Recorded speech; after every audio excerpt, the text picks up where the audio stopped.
need those where we're going. We don't need those.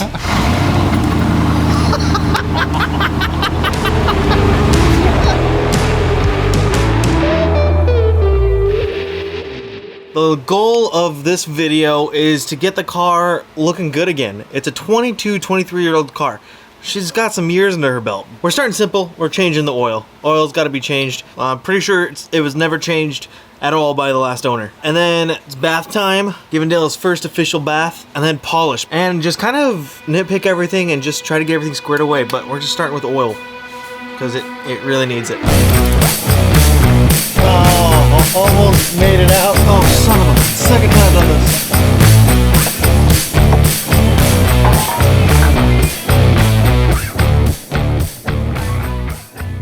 Dale's getting his first bath today. Ooh, a little bright. So it's kind of hard to tell because we have a blue patch of sky right here. But it was thunder and lightning all last night, and it's supposed to rain all day. Hopefully it doesn't. That'd be ideal if it didn't. Either way, we're gonna still wash the car. If we don't get to polishing and waxing today, it's not the end of the world, but we would like to do that today. But weather permitting is kind of what we're gonna be going by. Time to get started.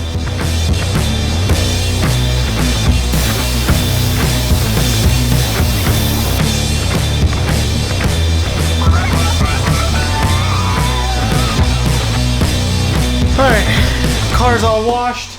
As I put fingerprints on it, it's got it done just in time before the storm hit. It was some of the loudest thunder and lightning I've literally ever heard in my life. We are going to continue forward with the polish. It's kind of hard to see, but you can see the dullness. It's just dull, it's not shiny. How come this isn't hanging on the car? Oh, I'm just hanging Dale up. Now it's proper. Alright, how do we do this? Well, let's start. All right, so we're going to start with the chemicals in the pads. We've got 4 different types of chemicals here. We're going to try and just use these 3 because these are the easiest to use. Essentially, full-on rubby compound is very aggressive, and it actually scratches the paint down, so it makes more work for the rest of these. So we'll try not to use that. We'll just use these 3. This is like the aggressive one: polish for shine, liquid wax for protectant, and then the pads are like that too. One's more aggressive. We have an aggressive, medium, fine. Dad tip of the day is don't put too much chemical on your pad. First time I polished a car. Only time I've polished a car at this point. I used way too much. So, why is the pad so dark, Dad? I don't know. 10 years of neglect.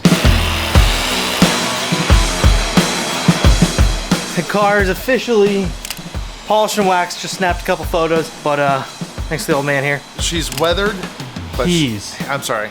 Dale's got some weather to him. The price that we got the car for, it's like, we got a really good deal on it. So, can't be mad, but I am sad.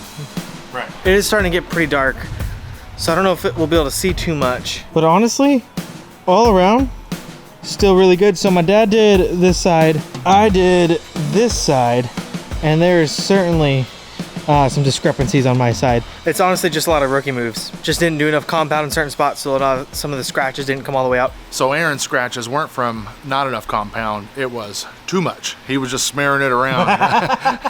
But so this is one of those cases where more is not better. So we're gonna switch gears here a little bit just to recap everything we've done so far. So we started with an oil change. We've been flushing the clutch fluid, and the clutch is getting worse. So we're definitely gonna need to do a throwout bearing in the near future. And then last but not least, we're doing Underglow. A really good friend of mine, Mickey, he actually bought me this kit as like a congratulations. Here's a, something fun to do to your car. So super grateful for that. Super excited. This is a Govee kit. I think it's pretty much a universal kit. Pretty cool unit. It's just an all-in-one kind of tangled mess. I had it out looking at it.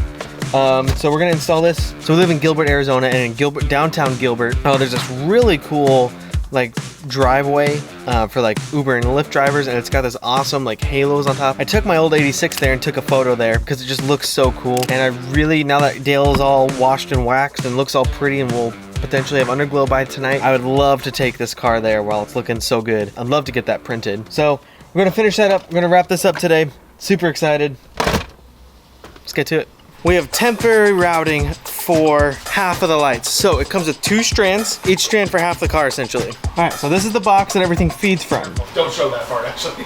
doing safety third over here. Yeah, we're just doing this to make sure it actually works before we put it all in the car. We were starting to route things and we're like, let's make sure it works. So we got a little ghetto-fied attachment here just to turn it on, make sure it functions. But it comes with 2 strands coming off of this box right here. So this is the little controller box for it, and it splits off into 2 strands. We have one going down right here, and it comes out under here, and so that'll be tacked up on here. We're gonna go, at this point in time, over the suspension and down the back. It's essentially the same for the other side, but instead of going straight under the car, we have to go over some moving parts here. The theory behind that is that we don't want to run cables under like the steering of the vehicle. There's not a whole lot of good places to mount it, so we're opting for just going down probably up by, what do you say, the radiator, near around there, and then doing the same thing that way. So we just downloaded the Govee Home app is what it's called, and we're just gonna turn on the car. Shouldn't have to. It's just, oh no, we should just have to, oh, we're just going straight. Oh, duh, yeah, okay. Well, we're gonna, yeah, let's just, oh, it popped right up. Dude, yes, okay, so, home color, let's just go color. But honestly, I'll probably just roll with red. I can dig it. It's just simple. Okay, and then, power button, device is off, device is on. Sweet. So, I've been working on the car a bit. You can see, so I have pretty much everything ran and mocked up. The only strip I don't have mocked up is the rear one, and that's because, well, it's just too low and I literally can't reach that. Passenger side, I actually just pulled off all the sticky and stuck it up there. And I gotta say, I'm super impressed with the adhesive on these. I thought I was definitely gonna have to zip tie stuff, and honestly, I don't know that I really need to. Like, it is sticky. And then the only things I'm going to have to figure out is how I'm going to do this, make this little jump. We're going to go along this guy right here and jump up to here and finish it out. Not ideal, but it's pretty much the only spot we have to do that. So this one might have to get some zip ties, which there's some spots for it, so I'm not too concerned about it at all. Making Dale look ricery cool-ish. Where's that Fast and Furious at? Dude, let's drive under a semi. Took the wheels off just to make it a little easier access. And as we were under here, you know, I realized something funny about the mufflers is that they come from here to here to here, but the exhaust is right here, right? So why don't we just cut this piece and send it? So we're cutting this off too. Also, the LED strip is gonna go right back here. It'll be easier to do it with the mufflers off. So we're gonna take it, we have 2 options. We initially thought Sawzall, and we thought, there's not a lot of space there. Let's try to cut off wheel first. I think Sawzall is going to be okay. I just was holding it up. Yeah, it's going to be a situation like this. And I would say cut it right around this radius because we'll trim it back once we have pipe. And then same thing for this one. We'll cut it right back here. All right, well, let's see how badly this can go.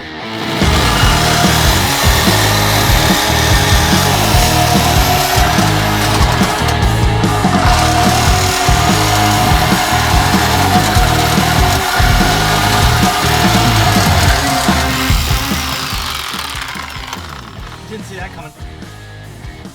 Save your life. It should slide out. Towards it. There you go. Boom. We don't need those where we're going. We don't need those. Okay, so chopping those mufflers off was 1,000 times easier than I thought it was gonna be. I thought I was gonna have to fight it. Dude, that came right off. So obviously we gotta start the car. We have to wait 10 seconds. Because it's a C5. Dude, if you don't know, C5s have this stupid function. Does something just go wrong eventually? I don't know, but they have a cure for it that costs $40. Yeah, you should just get I it. need to buy that. You literally have to. Here we are putting shiny lights under the car. Hey, those were a gift. Probably a little bit.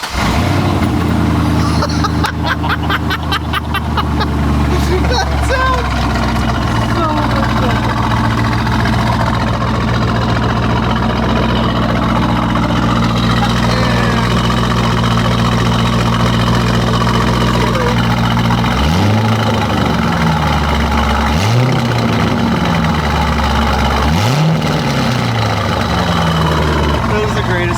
Neighbors will hear Dale coming now.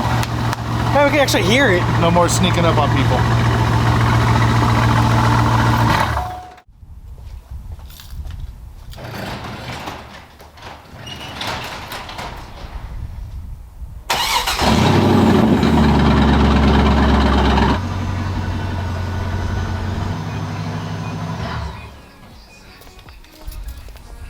Alright guys, I gotta let you guys in on a little bit of a secret, and I've got dreams and aspirations. I've got things that I want to do with this channel that I just get nervous talking about because, let's be real, I've only got a couple hundred subscribers. It's really not that big of a channel, but I really enjoy doing this and I'm having a ton of fun. With that being said, if you enjoyed this video, if you had a good time, even if I made you laugh at how dumb I am sometimes, all I ask is that you just give it a like and a subscribe.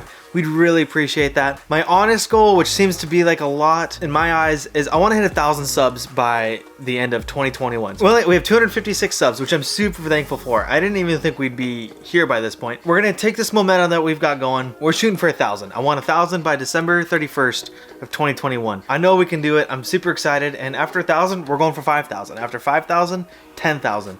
We're going to the moon, boys. That's how I see it. It's not even a question to me anymore. We're just doing it. So we're wrapping this up. I just want to let you guys know before I let you guys go. In this box, I want to show you guys that we're not animals. We're absolutely going to put some tips and some more exhaust pipe on the muffler where the mufflers were. I'm not just going to let it hang out over there. It smells like an exhaust leak all the time. I think it just circulates into the car. For those who don't know, my dad used to drive a 2015 Camaro SS or 13 or 15, either way. So my dad bought a lot of parts for that Camaro when he had it, and he has a few left over, such as this, a pair of these exhaust tips. So no, we're not animals. We're not gonna leave the exhaust pipes the way they are right now. We're gonna get some extensions and slap these guys on. I'm tired of smelling the exhaust, and it sounds like it's rattling, but I think that's just the echo of it like bouncing from another car. Alright boys, that's all we got for today's video. Hope you guys enjoyed it, and if you did, please like, subscribe, comment, share with a friend. You know the deal. Look forward to seeing you guys next time. But until then, peace.